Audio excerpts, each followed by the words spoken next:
Warning, the following video has flashing lights and also includes content that may be deemed inappropriate for some viewers. Viewer discretion is advised.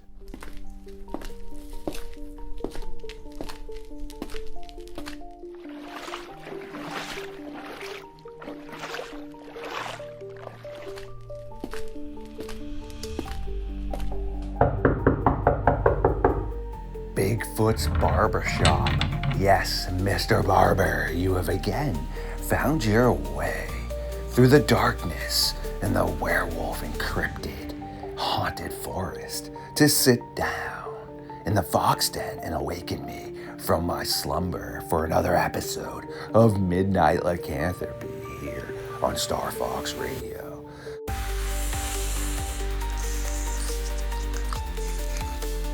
Well, now that has been attended to, without further ado, it is time for Bigfoot's Barbershop and Star Fox to take a walk into the darkness known as the Dogman.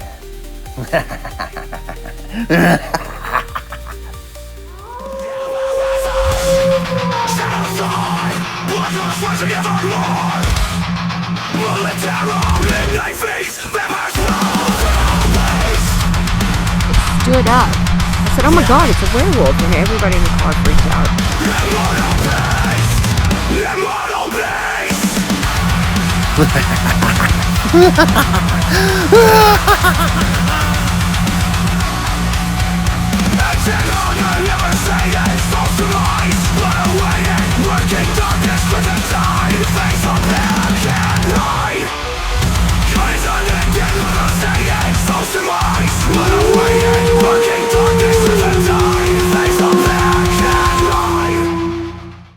Like creatures of the night.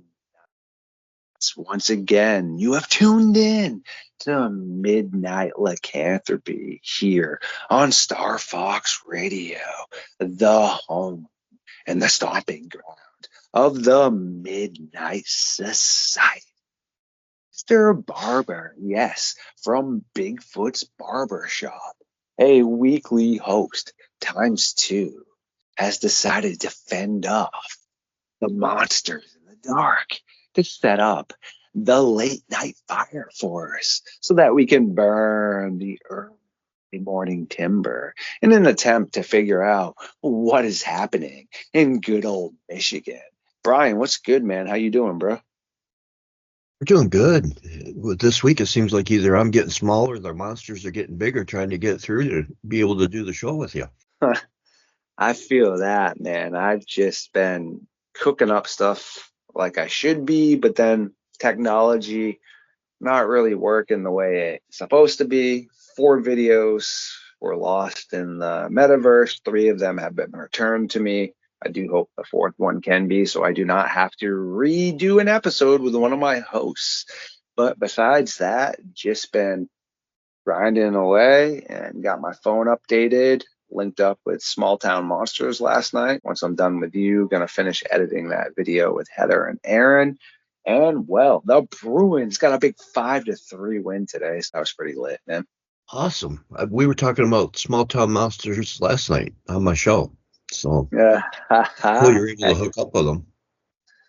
Yeah, it's cool stuff. Aaron and Heather are actually really good friends of mine, and you speak to them pretty consistently. I believe this might be the 5th, 4th, or 6th time they've been on with me, which is pretty cool. We just dove into things that they're up to and some cool stuff with Linda Godfrey that they got on file that no one else has. They actually have a ton of, I believe, audio and interview time. I think it's in the 2.5+ hour range. It might just be 2 hours, might be a little bit more, I believe Aaron and Heather were saying. It's pretty cool stuff, man. Yeah, it makes me wonder if they had any info on when we did that special for Autumn Williams. Right. They actually found that to be pretty cool. And Brian, I was speaking about you last night with them, talking about how we think that maybe it started pushing down from Canada and is how here in Maine we got some of those older encounters that predate the original Michigan Dogman, but then we also have Canadian encounters that predate even the Maine encounters. The Michigan Dogman took form more modern day in Michigan, but also we seem to think it might have, kind of went down south, and from there in Canada hit Maine and crossed over down through, Toronto and into Michigan, the Beast of Bray Road in Wisconsin. That was pretty cool. I have to at some point send them the files over of that. Yeah, that's cool stuff. Especially being able to talk about some of the Canadian stuff last week. Right, my guy. And we got a bunch more of that. And I do have to get that episode out of you and Mr. Oman, but no exaggeration to the audience. Yes, there will be different ones in the oven cooking up by the time you hear this. But I have at least 12 to 14 videos cooking up in the oven that are all around 45 to an hour long. Yes, I'm a one-person cog at the moment, meaning everyone comes in and hangs out with me and supports what I'm doing. They're part of my squad, but I have to do all my editing. I will definitely get that out. And to everyone that's come on before and been like hosts that are not consistent, I'll definitely have your episode out as soon as possible. And I do apologize, but it's just not as easy as people think it is. Oh, no, I have mad respect for how quick you do get stuff out. It's like, once I started even trying to monkey with it on YouTube, it's like, looks like a kindergartner trying to put together a well-rounded scrapbook. It looks more like, pencil drawings instead of good art. I hear you on that, my friend. That's about it right there, man. Just been editing, which is okay. I mean, just like that trailer I sent you that I told you kind of hit home. I knew it hit home for you being into the bodybuilding aspects, but I mean, I used to work out all the time, do 1,000 crunches a day, a ton of cardio like stuff, ended up messing up my pelvis. I got a rotated anterior pelvic tilt from all that, whatever. That's not the point. But what I'm trying to say is I knew you would respect the type of sacrifices that have to come with success. And a lot of people have different views on that. Unfortunately, I've been cursed where I have a feeling that I will never matter until the world knows my name. Kind of like what Killian says in that movie, Magazine Dreams. You have to do something amazing to be remembered. And that's one side of it. Other people say that doesn't matter. It's the people that you spend time with, that you love, that forever pass on your legacy, which is also awesome and not an incorrect answer either. But then, how like you have the breakdowns and stuff, or people doubting you, like when he's sitting there and he's like, hey, they say I'm too small, what do you think? And she's like, everyone's a liar. And that's so true though, man, because people will always tell you stuff just to pull you down in the crab hole. And then just the freak outs when you put in so much effort for something and it just doesn't work out, when you just are only still a human being. You can only put in so much energy, so many tears, so much of who you are, and then there's just nothing left to give and you still can't succeed. And then you just have like those huge freakouts, like where he's throwing things at the train. I just remember all that, man. I'm like super chill now in the past 8 to 10 years, but yeah, I used to just have like huge freakouts like that, man, and I can just relate to that, so I figured you could too. Yeah, the sacrifices you have to make, and with bodybuilding in particular, is probably the most selfish sport you can do. Mm-hmm. It's selfish because it's 24 hours a day. You have to think, you have to eat the food, you have to lift the weights, you have to stay dedicated. And not only that, but then you have control all the way up until the point where it really matters is when you step on stage. Then you have no control because you're being judged by others. So you can go in doing the very best that you possibly could. You couldn't give it anything more. And you may wind up in 15th place out of 13 people, and that's a hard pill to swallow. That wrecks a lot of people, because as far as they were concerned, they should be number one. But then you step on stage and you got 5 people who don't know anything about you other than how you look. saying, no, you're not the best. Want to be the best is, in that sport in particular, is hard enough. But, you know, and today with social media, it's even harder because there are so many people that are, you know, influencers out there. And unfortunately, now people are having to do really stupid stuff in order to stand out, and they're willing to do it. You know, I always thought I would leave my mark in fitness somehow. You know, that was, you know, I'll be 40 years in the gym in August. I'll be, you know, 38 years personal trainer. I thought I would leave my mark in fitness. And yet fate has seemed to deem it that I'm going to be known as the guy who fed Bigfoot peanut butter and has a frozen Bigfoot turd in his freezer. And the reason I did just mention that is because everyone out there, whatever you're trying to pursue, there just takes sacrifices, all right? And whether it's Tom Brady, love that guy. I'm from Boston and New England. I'm a sports person. How could I not? Talk for a different day. Lindsey Vonn, same thing, huge fan of her. Michael Jordan, huge fan of him. If you just look at any of these considered greats at what they do, they all made the same sacrifices. Ronda Rousey, another one I'm a huge fan of, okay, that they didn't go on dates in high school. They didn't have boyfriends or girlfriends. They didn't go to proms. You know what Tom Brady did all the time? Sat out back, just kept throwing a football through a hoop in the backyard. Also, because we're going to Michigan, man. This is when this was occurring in Michigan, which is another reason I'm bringing this up. When he was watching himself get drafted, right? Or potentially not drafted, he didn't think he was going to get picked. He went outside, right? And just pretty much picked up a football and was walking around, more or less, just pretty much couldn't watch it. And his parents said that they felt so broken because they realized how much he had invested into something. And well, what happened to in college, man?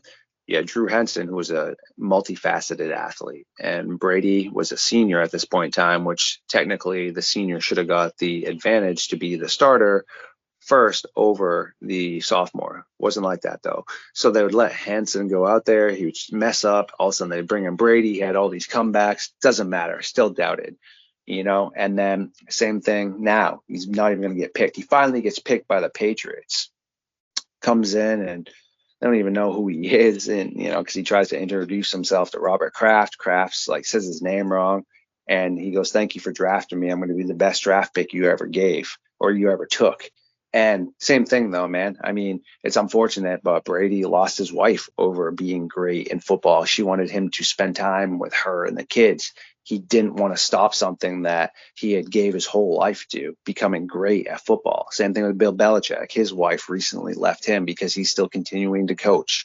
The reason I say these things is people just don't understand whatever you do in life, it takes time and you got to put in the work to want to be great. And I don't know, man. I just feel the same way, but I also feel like more or less I sold my soul and I didn't get anything in return, which I guess makes me free because no one kept their end of the bargain. Sarcasm there, but not really, because everything we just spoke about, man, I don't know how many times I had no money or food, but I would like save up as much as I could, drive down to these castings all across the East Coast, not get casted, waste all kinds of money and stuff like that. Then finally get casted with Abercrombie and Fitch, then get put in with another 100 dudes that look just like you and you all stand outside. No one can tell the difference.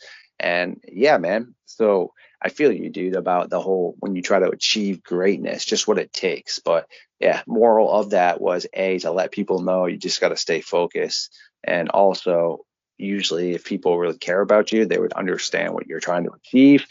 And B, that we got some Michigan things to dive into with the Dogman. But yeah, how do you feel about that stuff, man? No, I get it. You know, you hear about that with the greatness a lot. You know, I'm not anything special by any means, but my level of commitment to doing this show, you know, I went with one of my best friends. We've known each other literally since before we can remember. So, you know, our moms were neighbors and we were born just a couple of months apart. We've been friends ever since. You know, we went to lunch and went to a pretty nice place. He had a nice steak and couple eggs, and something else. You know what I had? I called my coach. This is where I'm going. What can I have? I had 2 protein bars and a protein drink that I smuggled in because it was a no carb day. So that was my fantastic lunch. But that's my commitment level to doing the show. You know, you talk about greats. Dale Earnhardt used to borrow money to get his racing tires and then pray that he won that race so that he could just pay the money for the tires back. You know, and look where he wound up because he was that committed to, he knew he was that good. He had that much confidence. So you're going to wind up the same way.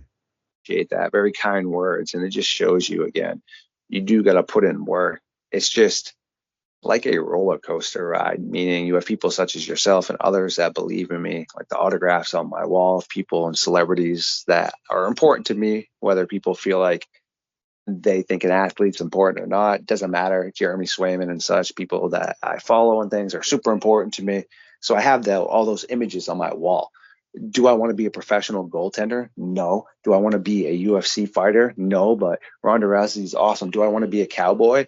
I mean, I don't know, maybe that'd be cool, but Clint Eastwood's awesome, you know? So these things are just up there to use as motivation. But sometimes I feel like, yeah, things just get lost, man. Things do, and you know, you have to find that balance inside yourself of what you're willing to do and what you're willing to sacrifice in order to try to become something better than who you are now. You know, I always thought, like I said, I was going to leave my mark in fitness. That was very important to me. You know, I had 2 different certifications and all this time, all this free time that I put into the gym. I mean, we're talking, it cost me a divorce because of my work ethic, because I wanted that gym to be great, you know, and I wanted to be part of that, you know. So I gave up on dates. I gave up on anything but the only time the wife and I really spent together was breakfast. And then when I would get home at 10:30 or 11 o'clock at night, we might have an hour or 2 of TV, and that was it. Well, she'd been home for 3 or 4 hours by herself. She wanted to do stuff, and it was like, no, I got to be up at 6 a.m. Mm-hmm. So, you know, what are you willing to sacrifice? And, you know, and some people make it, and, you know, like me, I didn't. You know, I'm not going to leave that mark in the world. And for me, I'm okay with that, because where I'm at now, you know, for the listeners out there, you know, this is no sympathy because I chose my life. This is my choice. You know, my girlfriend is pretty much quadriplegic. I'm a caregiver 19 hours a day. And to me, that means more than anything I've accomplished so far, is if I can put a smile on her face that day. So it's up to you individually what's going to be great. Am I going to leave a legacy behind because of that? No. You know, but do I really care about my legacy? It's like, I'm going to be gone. Who cares? I don't give a fuck. Sorry. I don't care. Mm-hmm.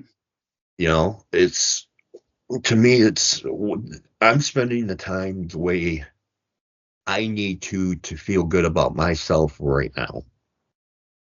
And then maybe tomorrow, if I find that earth-shattering, world-altering, unblurry picture of Bigfoot, then, you know, who knows, maybe somebody will remember me for that instead of just spending thousands of dollars on just peanut butter and having hundreds of empty jars in his bedroom.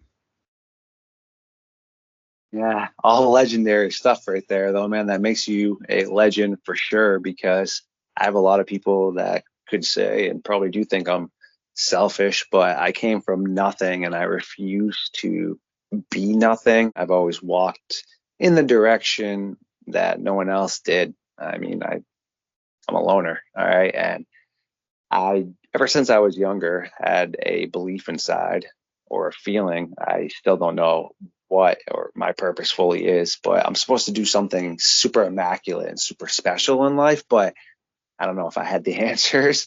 Well, I would have a example of that. But no, I totally feel you, man. It's up to the individual what they're willing to do. You know, people have circumstances, people have problems. Everybody does. but are you willing to do what it takes, make the right choices? And by the right choice, it always seems like the right choice is the hardest choice.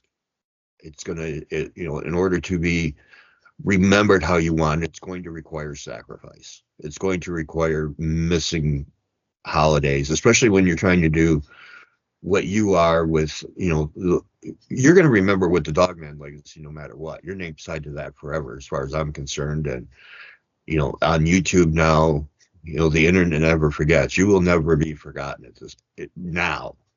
So what level you take that to is going to be up to you. And with your work ethic, you're going to be mentioned with the greats of all time for sure. So to me, it's individual based on what you consider great and how far you're willing to take that potential. Some big time words right there, man. And I appreciate you very much. And yes, I will be bringing you on this epic ride too, man. And anybody else that has helped me out.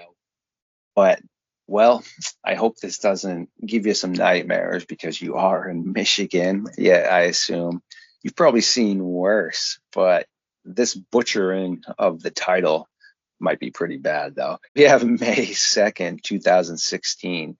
9:20 p.m. Montague. Nope. A local resident is outside gathering firewood when suddenly he begins to hear loud, eerie, human-like canine sounds coming from the brush nearby. Quickly turning around and shining his flashlight in the direction of the sounds, seemingly 20 to 25 yards away, there stands an enormous, dark black, canine-like dog creature with pointy ears and amber red eyes, seemingly just more than comfortably standing upright on two large bent back legs, glaring at him. After a few seconds, the creature turned around and casually walks off into the night. That is just a power play on the Dogman's part, I think. Some of these, when you hear that, where you hear a little rustle, so you turn around and he's just standing there looking at you. To me, that just screams of the fact that, supposedly dogmen like to, being, the vampiric nature, such as yourself here, we're talking, blood gets richer with adrenaline, right? So if that dogman can fill you full of fear, maybe it's a little satisfaction on his part that, look, I could have got you anytime I wanted. But now I'm just going to walk away and let you think about the fact that I am here and you never knew it. Oh, great stuff. And I believe it was you and I can't remember who we were talking to, potentially about why, they couldn't open the doors, and maybe because they have too long a claws and such, which to an extent would make sense. But then JJ Messenger, one of my bi-weekly hosts, unfortunately for him, it's funny because nothing bad has happened, but he leaves snacks in his car sometimes and has left the door unlocked, and bears, yes, black bears, have opened the door to his car. They step all over his seats and then close the door afterwards, after they've eaten his snacks in there and they haven't caused any massive damage. But now look at something that is potentially supposed to have hands, like a raccoon and such, or even like a squirrel or a baboon. Well, if a bear can open the door handle to a car, there's no reason at all that this quote unquote dogman or werewolf or Bigfoot couldn't. It would just have to stem down now to the fact that they're just trying to screw with you, either forcing you to get out by giving you nightmare fuel, or just straight up messing with you until they're really going to get you. Yeah, we were talking about that with, I don't think it was last week's guest. I think it was the week before. Mm-hmm. But, and I think I brought up the point. Oh yeah, Chris Holmes. They're just messing Fire with theory. Yes. Give that little jiggle a handle and listen to the little people inside scream about somebody's trying to get me. Meanwhile, they're outside laughing, thinking if I wanted you, I'd just take the door off. Mm-hmm. Yeah, and I was talking to the Wendigo guy, Tremblay, who's also one of my bi-weekly hosts. It just really stinks because you get these shows, right? Monsters and Myths in America, Paranormal Witness, These Woods Are Haunted, and there's just so many frauds on those shows, dude. That you can just tell that once you read into some of their history and some of the other encounters that they've had, again, can somebody have all these multiple encounters in life? I suppose so, but the majority of people never see any of these. What the heck are the odds of somebody experiencing things that have no connection with each other but are still considered cryptid based? Multiple different ones.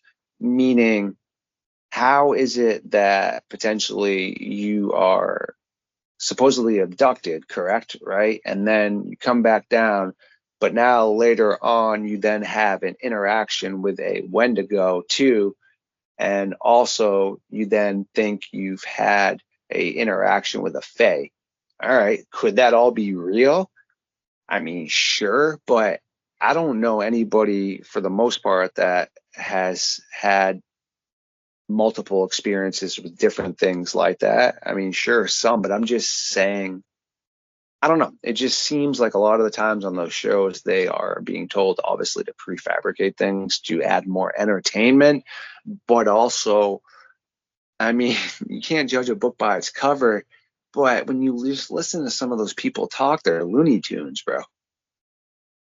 Yeah, I do wonder, after hearing some of the behind the scenes stuff now and knowing a couple of people that were on those shows, what the producers and directors push as far as you embellishing your own story, even though you may not want to, just to make the show. Yes. I've heard of it where, people were told, or during the reenactment, they'll add growls and stuff when the witness will sit there and say, no, we never heard that, but they'll add the growls to add to for the audience to, get into this. So it's really tough if they're on a TV show. To me, if they're doing an interview on like a podcast or something, maybe more believable, depending on the podcast, and if you listen to them on multiple podcasts, the other thing you want to listen to is, does their story change just a little bit? Does it get a little more embellished every time they, new details and stuff like that? So that's when sometimes you can pull the BS meter out and say, listen, you didn't see it here, but 9 interviews later and how many episodes, now all of a sudden you remember the color of the tail. Yes, and quick little reference, because we're supposed to be staying in Michigan, but all right, you have Dave and Lisa Tilletti. Lisa never saw anything. She went off of what Dave was telling her, but Dave claims when he got out, he heard whatever you think could be teeth chattering, bone popping, whatever. People can watch this themselves. And he said he then saw another one. Well, later he went on to another podcast and then proceeded to say that he saw 4 or 5 of them in the rearview mirror. But on These Woods Are Haunted, he says 2. Just interesting. Yeah, that throws red flags everywhere. To me, if the person's going off what somebody else says and they didn't experience anything, they really have nothing to offer that show. They have nothing to offer but an opinion at that point. Yep. And it's super interesting for sure. But it just makes me scratch the good old head sometimes. And one of the final encounters here that we'll touch base on, not this one, same thing as one that I have some interesting questions about, but we're going to head to, you're going to like this one, 2017 Manistee National Forest, Giels. A man is enjoying an afternoon hike with his dog. As they trek through the forest, he sees an enormous 4 to 5 foot tall, jet black, muscular, wolf-like creature with pointy ears, an enormous mane, and bright amber red eyes, darting towards him on all fours. As the creature approached, it leapt over a large fallen tree stump and landed directly in front of him on 2 large bent-back legs and began howling and screaming loudly in his and his dog's face, before then turning around, dashing off in a hunched-over fashion up a hill and back into the forest. I wish so badly that when people say Manistee National Forest, it would say, what county? Oh my gosh, it drives me nuts because Manistee National Forest is hundreds of miles, several counties. It's not like it's one area in one county. I mean, we're talking, uh, God, it goes north of here down to Nuevo. You're talking, even on a highway, you're talking 4 hours worth of driving from border from top north to south. That's not even counting east to west. So I just wish they'd give some idea of a location in there somewhere.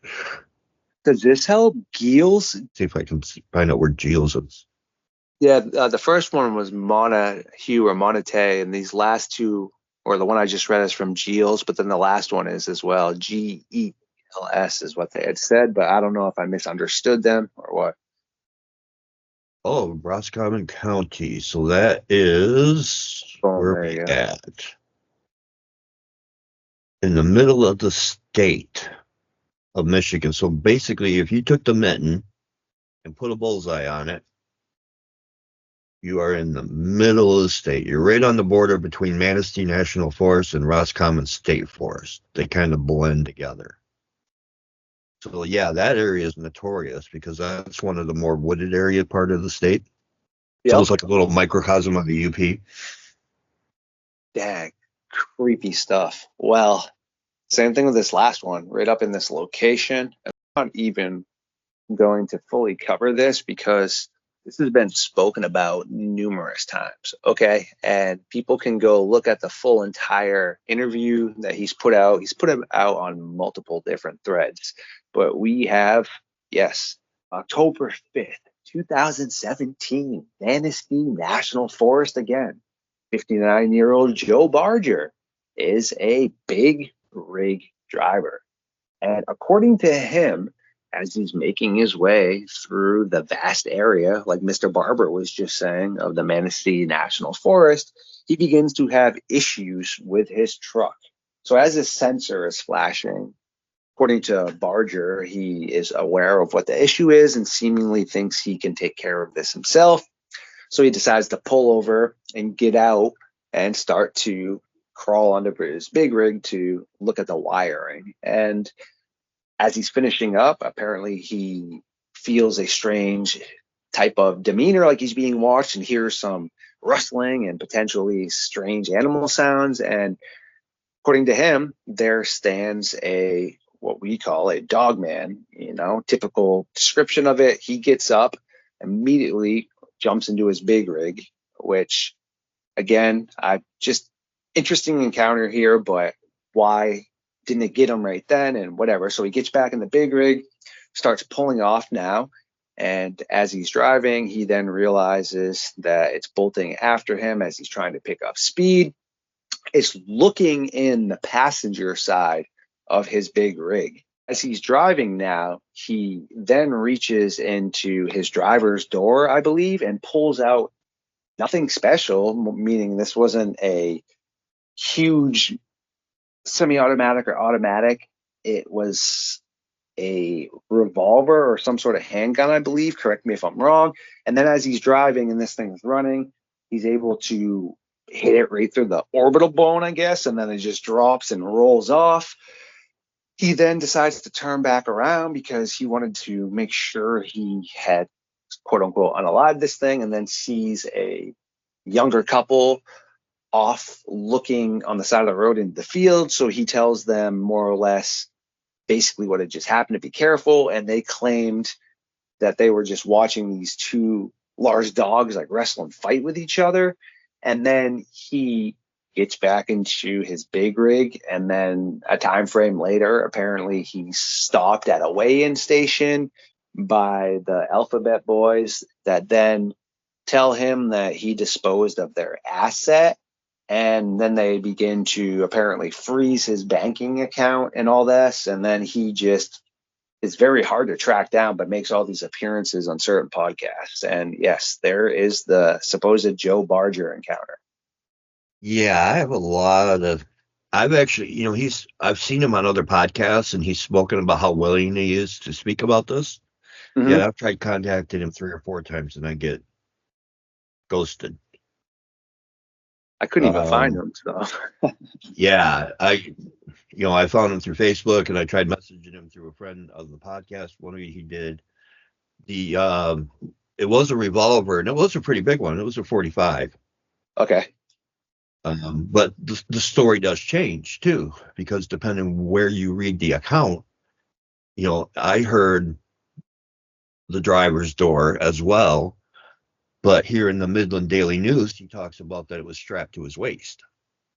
Ah, okay. So now we got details changing, and if the Which could funny be thing is lost in translation, right? It could be lost in translation. I mean, it could have been, I guess, on his waist. So let's give him a little bit of the leadway. But yeah, and believe it or not, it started in Traverse City. He was picking up a load of paper from right here in town. Mhm. And according to what I heard, it was right down by Newaygo, which was where my family had their experience. But, somehow he went from, and like I said, I'm not, it's just questions. I'm not saying it didn't happen. So let's clear that up. Mhm. I'm not, I just have questions of what happened, not if it happened, I guess we'll say. But he talks about, running and having to snoop down at the door and up to 25 miles an hour. But then as he, took care of it and went back, somehow he came to the conclusion that there was a second one running on his side, but I don't ever remember him stating that he looked in the mirror to see that. Huh. But somewhere he came to that conclusion that he thinks the one on the passenger side was a distraction and the main one was on the other side, and backed off when he dispatched the passenger side. But if you never looked in the mirror, how can you conclude any of that? Yeah. And like you said, you hit it really well as we are starting to kind of round to the end here. That interesting encounter. I'm not saying it didn't happen, but that's just what I mean about some of these really hardcore ones where a dogman is supposedly unalived or a Bigfoot or people are. There's just nothing else besides his testimony to go off of. And I don't know. I just don't really necessarily roll like that because we've already talked about how human testimonial isn't the greatest, and there's plenty of brilliant people way smarter than I could ever dream about that preach that and have way more analytics on it than I do, so anyone can look it up. And I just have a couple interesting potential devil advocate thoughts here. I mean, if those other two were out in the field wrestling with each other, well, wouldn't that mean there was four? So why wouldn't they have been going as well? And from every other type of encounter I've heard of, if you unalive one of them, a dogman or even a Bigfoot, the rest of them get super ticked off, right? Why would it have then fully geared off and not gone and got its troops, and then he comes back, which now it has another chance, or they have another chance to get him? Because realistically, if you have a young couple there and him, I mean, let's say he really did unalive that one, right? Well, that would leave three more. Am I missing something? I'm pretty sure three dogmen could very easily have disposed of three people, especially with one being armed. Yeah, not only that, but then the aftermath of that encounter makes me question too, because at one point they confiscated another form of protection he had in the truck. And then after he was supposed to the bank incident, that you touched on and some other things, all of a sudden it mysteriously reappeared in his truck, and he was trying to say that, it was just them letting him know they were watching him. But, that one confused me a bit. But at the same time, I have had personal experience with doing interviews, about stuff that's happened to me. And then I'll be watching a show and somebody will be talking about my experience and they will say or change what I said. Mm-hmm. And I'll chime right in. It's like, hey, I never said this. This is what I said. because I don't want it getting around that my story's changing. Exactly. I had made a comment about the DNR having jars that the date on the top and bottom were different. And yet I watched somebody being interviewed and they said, yeah, Brian's got jars with the dates. Brian's got the jars with dates and lids different. I'm like, oh, wait a minute. Right in chat. I never said that. I said the DNR had them. I did not have those particular jars. So sometimes we got to look at, I like to hear the voice instead of reading the encounter. Mm-hmm. Because then if it changes, then you can blame the person being interviewed. But if it's somebody else quoting somebody, it's like, okay, I was just misquoted. Now it looks like I'm being a lying butthole. Yes, and that's why I was saying, let's at the beginning give him the benefit of maybe being lost in translation, but these are just questions in my head that I have about any sort of potential encounter like that, whether it's a legendary supposed one with Martin Groves and the LBL. I mean, I would ask very similar questions as well. It's just the way a journalist needs to approach things. And again, if people really wanted to remove you instead of just freezing your accounts and things, they would just have you blow up in a truck accident or something. Just a lot, like you said, potentially. I mean, could something be unalived like that? But man, I'm just trying to put myself in that. Controlling your big rig at 20 to 30 miles per hour with one hand, then getting your revolver out and then being able to hit a running Dogman that's snarling and gnarling at your window with one fluid shot. And that's just that. I mean, that seems to be like some American sniper stuff, dude.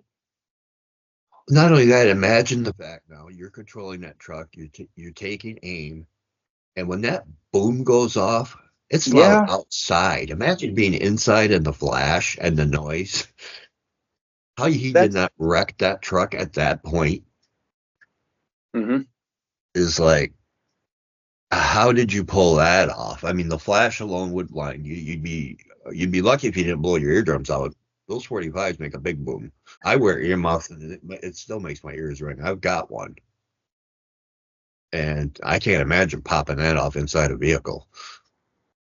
Right? That's all I'm saying. No, a very interesting encounter and things like that. And we still have a ton more from Michigan that we can touch on for sure. But yes, we do need to allow you to get back to things you need to attend to. Is there anything else you would like to touch base on tonight, Mr. Barber?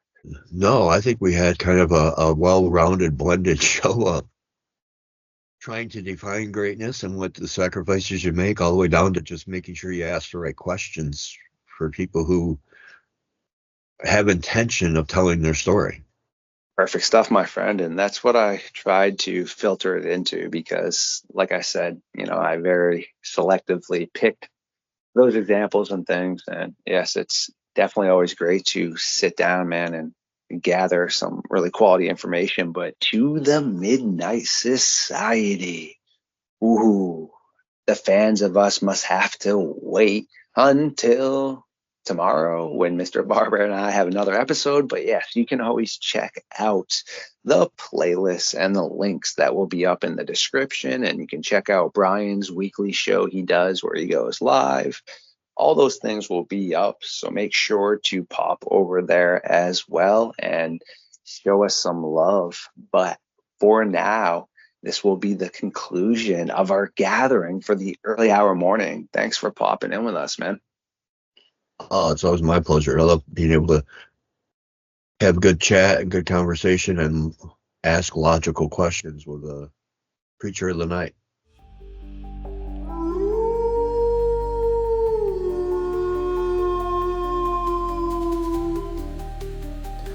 Ooh, you legends, I do adore every single one of you, and thank you for hanging out with us tonight. Please like, comment, subscribe, feed, and share. Yes, make the algorithm recognize, and I will see you very soon.